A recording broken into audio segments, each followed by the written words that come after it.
చీలి సింగయ్య మృతిపై క్లారిటీ ఇచ్చారు Guntur SP Satish.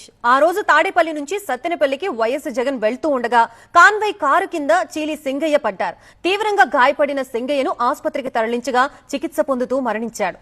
CC footage, స్థానికులు తీసిన వీడియోలు పరిశీలించాం.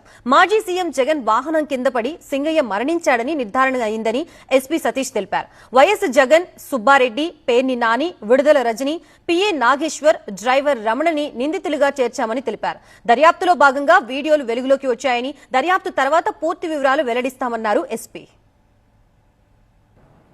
ఎక్సీఎం గారు సత్తెనపల్లి స్టాచ్యూ అన్వీలింగ్ కి వెళ్ళడానికి ఒక కాన్వాయ్ అంటే 11 వెహికల్ ప్లస్ 3 వెహికల్ పర్మిషన్ ఇవ్వడం జరిగింది. కానీ మన తాడేపల్లి నుంచి సత్తెనపల్లి స్టార్ట్ చేసినప్పుడు దాదాపు 50 వెహికల్స్ లో మన ఏటుకూరు రోడ్ బైపాస్ దగ్గర వచ్చినప్పుడు అక్కడ ఒక యాక్సిడెంట్ జరిగింది.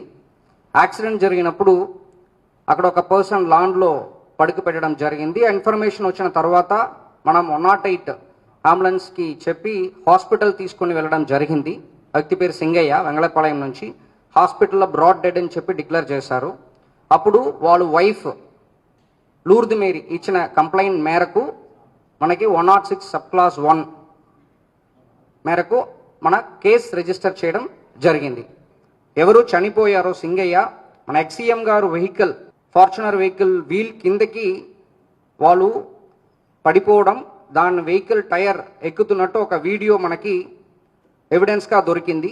దాని మేరకు మనం 106 సబ్ క్లాస్ 1 బిఎన్ఎస్ సెక్షన్ని మళ్ళీ 105 బిఎన్ఎస్ కిందకి మనం మార్చడం, అలాంగ్ విత్ 49 బిఎన్ఎస్ కిందకి సెక్షన్ని మార్చేసి దానిలో ఉన్న డ్రైవర్, తర్వాత ఎక్సీఎం గారు, తర్వాత నాగేశ్వర్ రెడ్డి, సుబ్బారెడ్డి గారు, పెరినాని అండ్ విడుదల రజన్ గారు అందరినీ కూడా అక్యూజ్డ్ కాలంలో యాడ్ చేయడం జరిగింది.